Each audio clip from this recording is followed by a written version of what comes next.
Aborder les questions de l'éducation dans nos émissions, dans nos différents médias, c'est aussi une façon pour nous de contribuer à un avenir prometteur pour nos enfants, mesdames et messieurs.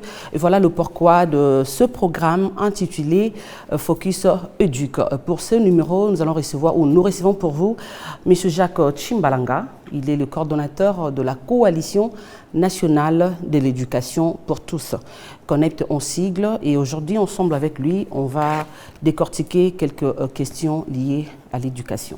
Bonjour, monsieur Jacques Tchimbalanga. Bonjour, madame. Sentez-vous à l'aise? Vous êtes chez vous? Je le suis déjà. Alors, monsieur Jacques Tchimbalanga, ça fait combien de temps depuis que vous êtes dans le secteur de l'éducation?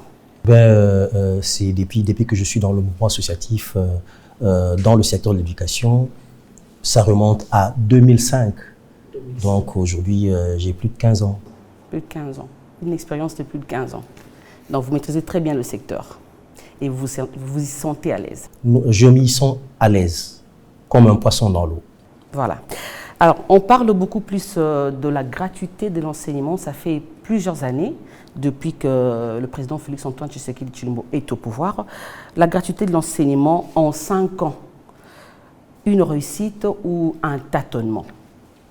Je profite pour rappeler que constitutionnellement, la gratuité de l'éducation ou de l'enseignement a été programmée par la Constitution de 2006. Il y a eu des tâtonnements. En 2010, il y a eu un premier réflexe pour lancer, mais cet réflexe-là s'est arrêté au bout de 12 mois. Ce qui fait que l'enseignement primaire était redevenu payable par les parents. Il a fallu justement l'arrivée de Félix-Antoine Tshisekedi pour qu'en 2019, après justement qu'il y ait eu des tables rondes et des tables rondes sur la gratuité de l'enseignement, qu'en 2019, enfin, que cette gratuité soit officiellement lancée effectivement. J'insiste sur le mot effectivement parce qu'en fait, parler de la gratuité, on en a parlé avant, sur la Constitution, c'est bien écrit, c'est édicté, mais ça n'a jamais été appliqué. C'est en 2019 que finalement cette gratuité a été lancée et a été au bénéfice des enfants de 2019, l'année scolaire 2019 jusqu'à aujourd'hui. D'ailleurs, lors de la première application de cette gratuité, il vous souviendra qu'en 2019, déjà, on a parlé de la gratuité de l'éducation des bases. Ça veut dire que ça devait prendre la première année primaire jusqu'en deuxième année secondaire, soit 8 années. C'est justement une série de recadrages qui a fait que, finalement, l'État, au regard des moyens qu'il y a, ne puisse se limiter qu'à l'école primaire. Et d'ailleurs, aujourd'hui, nous devons saluer l'engagement du chef de l'État qui a promis cette fois-ci, de voir comment aller avec la gratuité, poursuivre avec la gratuité pour prendre justement l'éducation de base, parce que l'éducation de base n'est pas à confondre avec l'enseignement primaire. L'éducation de base, c'est 8 ans, tandis que l'enseignement primaire, c'est 6 ans. Et donc, le président de la République a promis, justement, dans cette seconde mandature, de pouvoir aller au-delà de l'école primaire. C'est déjà une très bonne chose. Mais maintenant, vous avez posé la question, est-ce qu'un tâtonnement ou quoi? Il y a à boire et à manger dans la mise en œuvre de la gratuité. Mais d'abord, ce qu'il faut dire, que c'est une décision courageuse. Une décision courageuse parce qu'il a fallu plus de 11 ans, ou je dirais même près de 15 ans, pour que finalement un homme prenne le courage de pouvoir se lancer dans cette réforme. Nous avons aujourd'hui un instrument sérieux qui planifie l'éducation, un document de stratégie qu'on appelle stratégie sectorielle de l'éducation et de la formation, qui a évidemment planifié la mise en œuvre de l'éducation et notamment aussi de l'éducation de base. Mais en lançant cette stratégie en 2016, les pas n'étaient pas encore des pas de géant. C'est en 2019 que cela est arrivé. Et à cette époque, qu'est-ce qui retenait? Écoutez, je crois que c'est la volonté politique et puis les moyens. Mais d'abord et avant tout, la volonté politique, parce que même quand on a lancé la gratuité en 2019, c'est pas que l'État avait directement les moyens, c'était d'abord une décision politique courageuse. Et je crois que lorsque on veut, on peut. Et c'est justement ce qui est arrivé. En 2019, on programme la gratuité et voilà qu'on y est. Maintenant, est-ce qu'il y a tâtonnement ou pas? Je dirais, moi, je ne parlerai pas de tâtonnement, mais je dirais qu'il faut bien ajuster les mesures. La gratuité a permis aujourd'hui à plusieurs millions d'enfants qui étaient hors circuit scolaire de pouvoir regagner les bancs de l'école. Eh bien, ces millions d'enfants nécessitent la construction des nouvelles salles de classe pour pouvoir les prendre en charge. Mais quand on construit de nouvelles salles de classe, il faut également penser à recruter des enseignants pour prendre en charge ces enfants-là.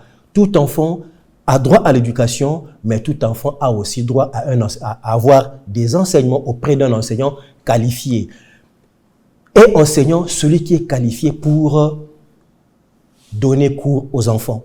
Ce n'est pas tout le monde qui se présente devant un enfant qui est enseignant qualifié. Donc, chaque enfant a droit à un enfant qualifié. Et c'est donc ça qui doit faire en sorte que nous puissions améliorer davantage. Mais aujourd'hui, il y a plusieurs questions. Les parents se posent plusieurs questions dans le secteur public de l'éducation. Depuis la rentrée, depuis plutôt la mise en œuvre de la gratuité, le point positif, c'est que des millions d'enfants, comme je l'ai dit, sont rentrés dans les circuits scolaires. Ça a diminué la charge des parents. Vous savez, il y a des parents qui avaient 6, 7, 8 enfants. Mais bon, en payant la motivation aux enseignants, il y avait plusieurs enfants qui devaient rester à la maison parce que bon voilà, les parents ne pouvaient pas supporter le coût, la charge. Et d'ailleurs, même les filles étaient beaucoup plus discriminées parce que quand un parent a 3, 4 enfants qui vont à l'école, évidemment, quand il n'a plus de moyens, il se dit, bon voilà, toi là, tu restes un peu, et bon, on s'occupe d'abord des garçons. Les filles ont souffert de cette discrimination-là tout au long de ces années-là. Mais voilà que la gratuité, avec la mise en œuvre de la gratuité, ça permet maintenant à tout ce monde-là de rentrer. Mais le vrai problème aujourd'hui, c'est quoi? C'est que beaucoup de parents se posent la question. Oui, il y a maintenant des enfants qui sont rentrés à l'école. Le circuit scolaire est bien loti, bien entendu, parce que ça accueille beaucoup d'enfants. Mais pour quelle éducation? On se pose la question sur la qualité. Et il y a également des études qui ont prouvé que aujourd'hui, beaucoup de nos enfants, leurs compétences en matière de lecture, écriture, ils nagent autour de 35% pour la lecture-écriture, mais pour les mathématiques, c'est encore pire. Il y a moins de 20% qui dépassent la barre de 20%. Vous comprenez ça? Et donc, c'est un signe qu'aujourd'hui, nous avons un sérieux problème dans le secteur public de l'éducation en ce qui concerne la qualité. Ça veut dire, les enfants doivent aller à l'école, mais nous disons toujours que l'éducation n'est éducation que lorsqu'elle est de qualité. Parce que vous pouvez avoir... La qualité de l'éducation ne dépend pas des parents, plutôt des enseignants. La qualité de l'éducation, c'est tout un paquet. Il y a l'enseignant, il y a des politiques qu'on met en œuvre, mais il y a également l'administration, les infrastructures scolaires qui interviennent, l'environnement dans lequel l'enseignant preste. Si l'enseignant d'abord, quelle est la part de l'enseignant? Ce n'est pas seulement l'argent, les salaires, mais d'abord, à la base, l'enseignant doit être formé et qualifié pour enseigner. La formation initiale pose problème. Aujourd'hui, vous avez beaucoup d'enseignants qui naviguent dans nos salles de classe, qui n'ont pas été formés en tant qu'enseignants. Ça pose d'énormes difficultés. Mais un autre problème, c'est le problème d'environnement, d'infrastructure. Vous savez, quand vous avez une classe bombée de 100 élèves, même si l'enseignant a des compétences, mais encadré de manière individualisée 100 élèves, 80 élèves, ce n'est pas donné à tout le monde. Le constat est que c'est la gratuité qui nous amène tout ce nombre d'élèves dans ce problème a existé même déjà avant la gratuité, mais avec ce flux important d'enfants, le problème s'est aggravé. Ça veut dire que la gratuité est là, mais il y a des défis. Des défis qu'on doit relever. Mais est-ce qu'il faut dire que c'est le tâtonnement? Moi, je dirais non, ce ne sont pas des tâtonnements, mais c'est beaucoup plus le cheminement. Et pour ce faire, la meilleure panacée, c'est revoir le financement de l'éducation. Si l'État augmente les ressources et que le peu qui rentre dans le système est utilement dépensé de manière transparente, on y arrivera. Parce que investir dans l'éducation, c'est prendre en charge tous les enfants qui rentrent, et leur donner des enseignants qu'il faut, ça veut dire des enseignants qualifiés, mais continuer également à former ces enseignants-là dans le cadre de la formation continue. D'accord. Monsieur Jacques Chimbalanga, on parle de financement. Aujourd'hui, est-ce qu'on peut savoir comment est-ce que le gouvernement finance l'enseignement au primaire, puisqu'on parle de la gratuité? Il faut dire qu'il y a eu des progrès en termes de financement de l'éducation. En 2010, nous avions un budget alloué à l'éducation qui oscillait à autour de 7,9%. Mais il faut dire que depuis 2010, cette part du budget alloué à l'éducation a commencé à augmenter. Et en 2023, nous avions atteint 23,5%. Mais ces 2 dernières années, le budget de l'éducation a encore connu une baisse en termes de proportion, au point qu'aujourd'hui, l'année passée et cette année, nous avons une part de 18,4%. Vous comprenez que le pourcentage moyen, la proportion moyenne, pour qu'on dise qu'un pays a la volonté de soutenir l'éducation, c'est au moins 20%. Mais au plan local, au plan national, tous les acteurs se sont convenus pour que l'État accorde au moins 25% du budget national pour s'assurer que, il y a une volonté politique à vouloir aller de l'avant, à faire en sorte que le droit à l'éducation soit un droit pour lequel les enfants vont jouir de cela, mais faire aussi en sorte qu'il y ait beaucoup plus de ressources, mais aller également dans le sens d'innover dans le financement de l'éducation. C'est ce qu'on dit, le financement innovant de l'éducation. Mais aujourd'hui, on dirait peut-être avec la guerre à l'est du pays, de plus en plus, les dépenses dans les secteurs sociaux, notamment dans l'éducation, commencent à diminuer en termes de proportion. Et il faut veiller à cela si l'on veut effectivement donner du crédit, si l'on veut donner l'importance, si on pense que l'on doit véritablement donner l'importance à l'éducation, il faut veiller à cela pour que la proportion du budget alloué à l'éducation continue à remonter de manière à prendre en charge, la question de construction des écoles, la formation des enseignants, la formation initiale et continue des enseignants, mais également prendre en charge la construction des infrastructures parce qu'il y a de plus en plus de demandes dans ce sens-là. Voilà, nous poursuivons notre programme. Le gouvernement a tenu à l'amélioration du système éducatif en mettant l'accent sur le traitement du personnel, c'est-à-dire des enseignants. On prend en compte le salaire, primes et autres. Aujourd'hui, qu'est-ce qu'on peut y retenir? Il faut dire que le point positif, c'est que le gouvernement, depuis un temps, depuis 2019, a maintenu ce que nous appelons le dialogue social permanent. C'est important pour éviter les couacs, pour éviter que, il y ait des interruptions à tout bout de champ. Il vous souviendra qu'il fut un moment en République démocratique du Congo, à chaque rentrée scolaire, les enseignants allaient en grève. En grève, oui. Mais en temps, vous avez remarqué que ce mouvement-là ont essayé un peu de baisser. Ça n'a pas baissé parce que le gouvernement a donné beaucoup d'argent aux enseignants, paye maintenant mieux les enseignants, non. Mais c'est parce que aujourd'hui, on peut dire que le gouvernement a pris la meilleure technique de dialoguer de manière permanente. Quand on brise le dialogue, évidemment, en ce moment-là, ça donne lieu à beaucoup de supputation. Mais maintenant, vous avez parlé du salaire, du traitement des enseignants. Il faut dire qu'aujourd'hui, loin de dire qu'il y a satisfaction, il y a encore des problèmes. C'est vrai que le gouvernement a augmenté, à un moment donné, les salaires des enseignants, mais c'est loin de ce qui était attendu.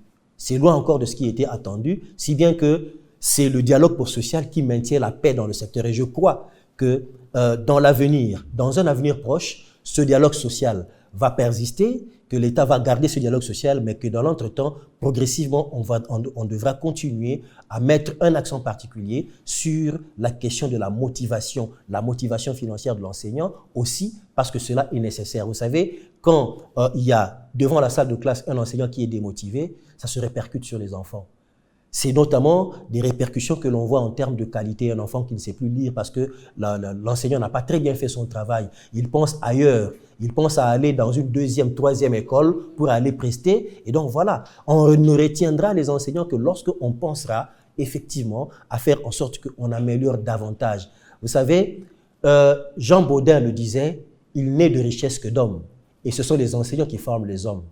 Il faut donc mettre un accent particulier. Je crois que ça, c'est un défi pour le nouveau quinquennat du président de la République et pour le mandat de la nouvelle première ministre que nous avons. Je pense que de ce côté-là, c'est véritablement un challenge et j'encouragerais que le dialogue ne soit pas rompu pour que finalement, l'on puisse maintenir et la paix sociale, mais également progressivement continuer, parce que nous sommes sûrs et nous sommes convaincus que l'enseignant n'aura pas un salaire de $1000 au bout d'une année seulement. C'est impossible. Il gagne déjà combien, un enseignant?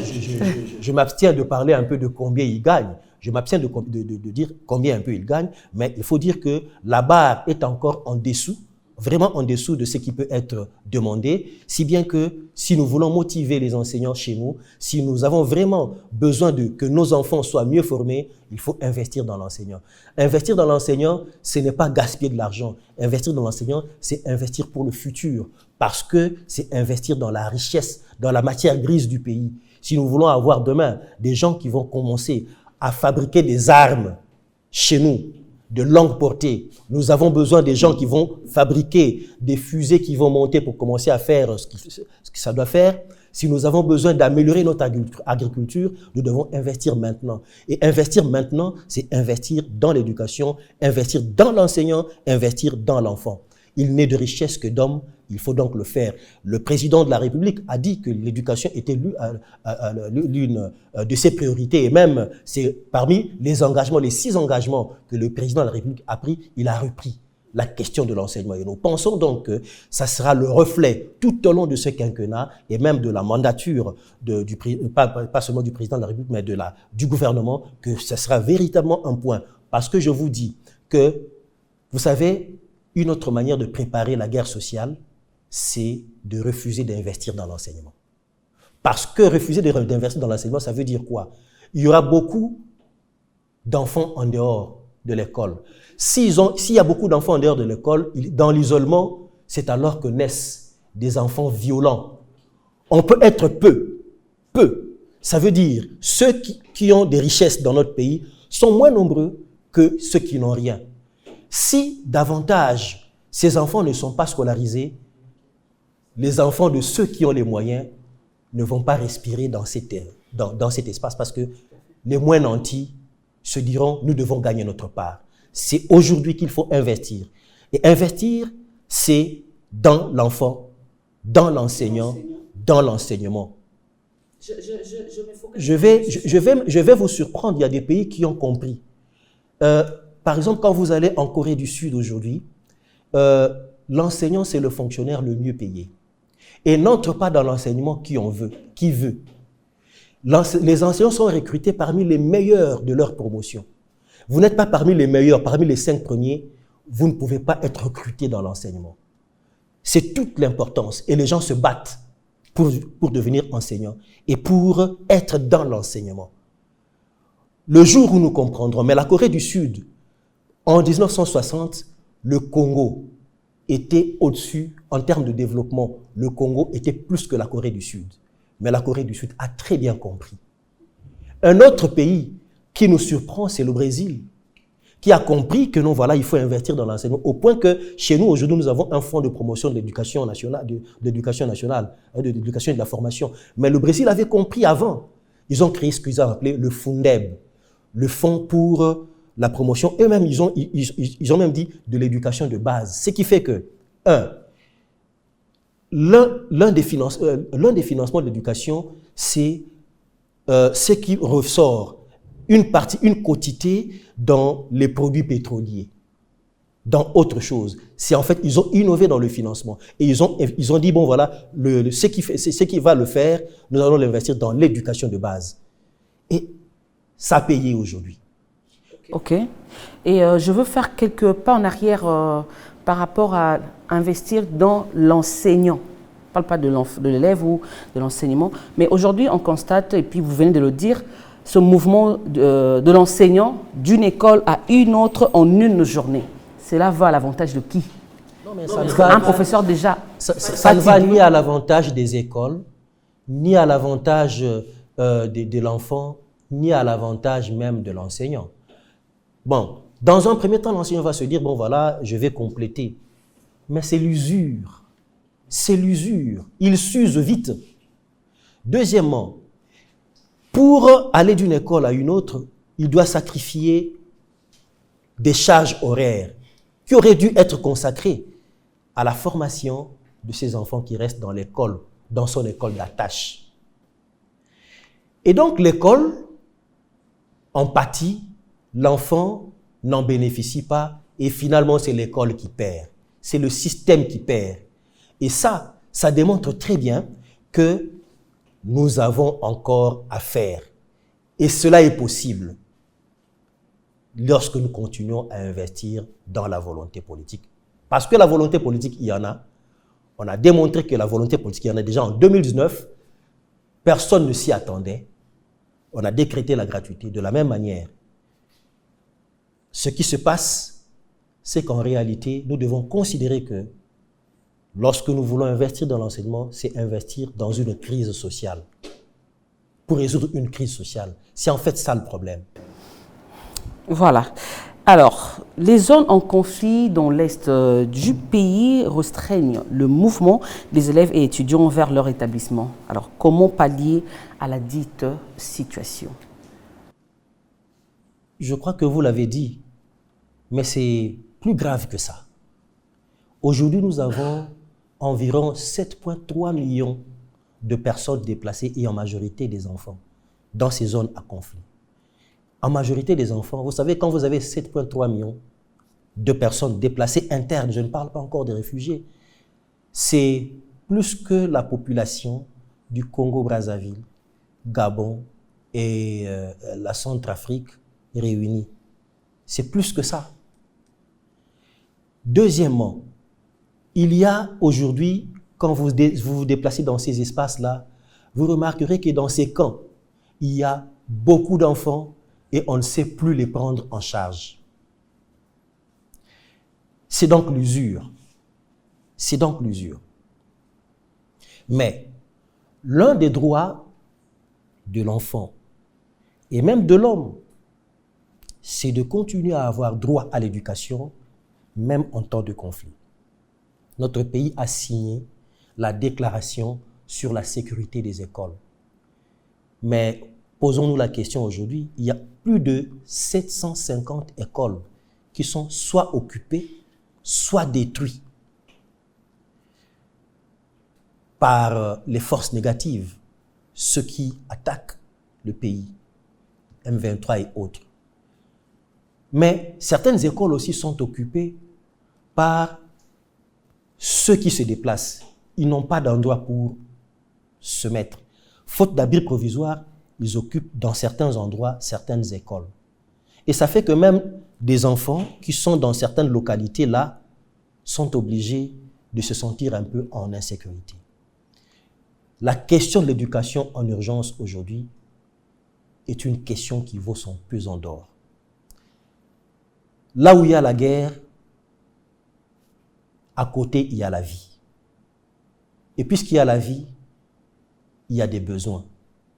Certes, la focalisation aujourd'hui, c'est de voir comment rendre la sécurité au pays parce qu'on ne va pas étudier tant qu'il y aura l'insécurité. Mais de l'autre côté, les besoins en éducation continuent. C'est véritablement un quiproquo et un défi. Que faire? Mais c'est justement continuer à appeler à l'investissement dans l'éducation, mais également à l'aide. Parce qu'il n'y a pas de honte à appeler à l'aide lorsqu'on a des problèmes. Et le pays en a. Près de 7,3 millions, ce n'est pas ici. Ce n'est pas ici. Quand vous allez aujourd'hui à Goma ou dans les environs, vous allez voir que le nombre des enfants qu'on appelle les maïbobo, un peu tous ces déshérités-là, le nombre a augmenté. Il faut donc que ça attire l'attention, pas seulement de l'État congolais, mais de la communauté internationale qui assiste de manière impuissante à ce qui arrive, à cette calamité qui arrive à la République démocratique du Congo, puisque d'une manière ou d'une autre, c'est la communauté internationale qui a provoqué cette situation. Et aujourd'hui, l'insécurité est en train de nous, de nous épuiser en fait. Il est aussi vrai que dans ces conditions-là, l'État doit continuer à veiller. À veiller parce que nous savons que les difficultés, il y en a, mais même quand il y a des difficultés, on ne doit pas cesser de continuer à investir pour résoudre un tant soit peu ce problème-là. Vous en avez parlé, et bien, c'est d'ailleurs l'occasion de le dire.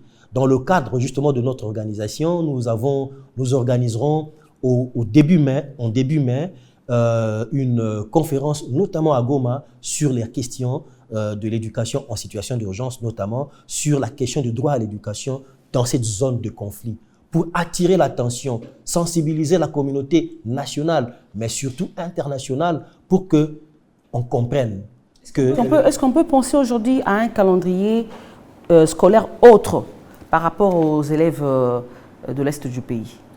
Calendrier scolaire autre, je ne pense pas. Il y a toujours moyen de pouvoir, parce qu'il y a des cours de rattrapage que l'on peut toujours continuer à organiser. Avoir un calendrier autre, bon, on ne va pas avoir un système éducatif à plusieurs courants, à plusieurs vacations, bien entendu.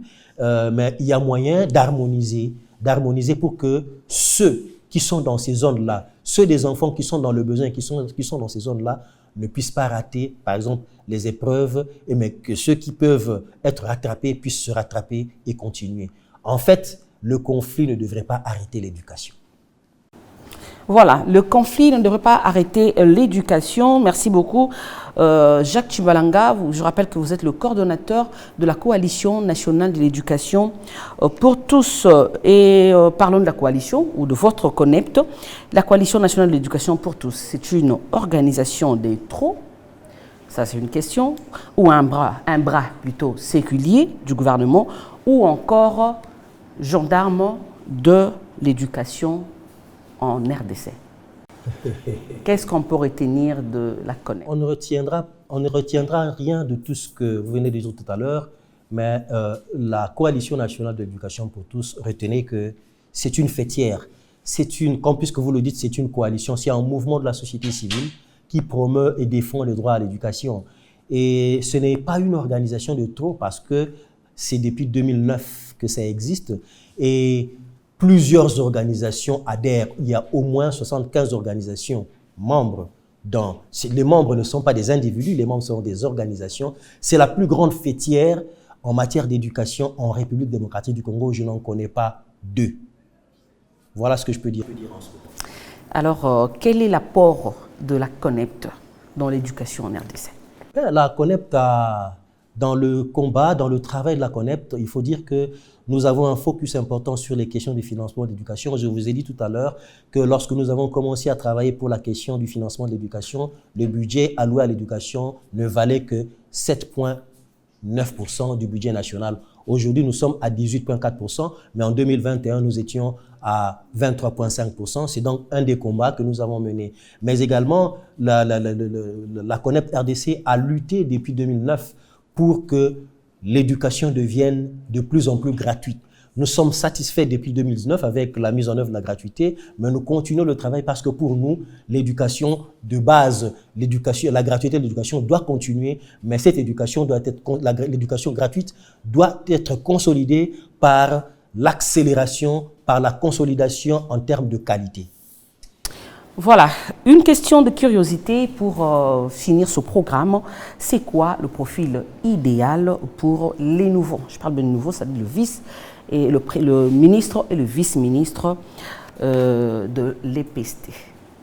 Eh bien, pour le secteur de l'éducation, je crois que ce que je peux retenir, si vous me demandez le profil, je dirais d'abord que, le ministre qui viendra devra d'abord être armé de volonté politique. S'il n'a pas de volonté politique de pouvoir aller de l'avant, il va tourner en rond. Deuxième chose, le ministre qui viendra doit être un véritable vertébré qui puisse travailler sous pression. Je dis bien, j'insiste sur le fait qu'il puisse apprendre à travailler sous pression. Pourquoi? Parce qu'en fait, le secteur de l'éducation, surtout les PST, c'est un secteur névralgique où un ministre qui ne sait pas négocier va engranger des grèves et des grèves, surtout qu'en ce moment, déjà, ce monde s'attend à ce qu'il y ait amélioration. Et donc, c'est un ministre qui saura instaurer une véritable paix sociale à travers un dialogue social permanent. Savoir négocier de manière permanente, être armé de volonté politique pour pouvoir discuter dans l'espace politique et gagner des paris en ce qui concerne l'amélioration du financement du système, l'amélioration de la rémunération des enseignants, parce que c'est de cela qu'il s'agit aussi. Alors, on fait quelques pas en arrière avec les deux gouvernements. Qu'est-ce qu'on peut retenir, qu'est-ce que vous avez retenu ou quelle lecture faites-vous de différents ministres de l'EPST passés? Je n'aime pas parler des individus, passés ou présents. Ce qui nous importe, c'est le plan que les hommes viennent avec. Pour nous, ce qui est important, c'est que le ministre qui est là ou qui viendra puisse intérioriser la question de la planification du secteur pour pouvoir mettre en place des réformes qui transforment l'éducation.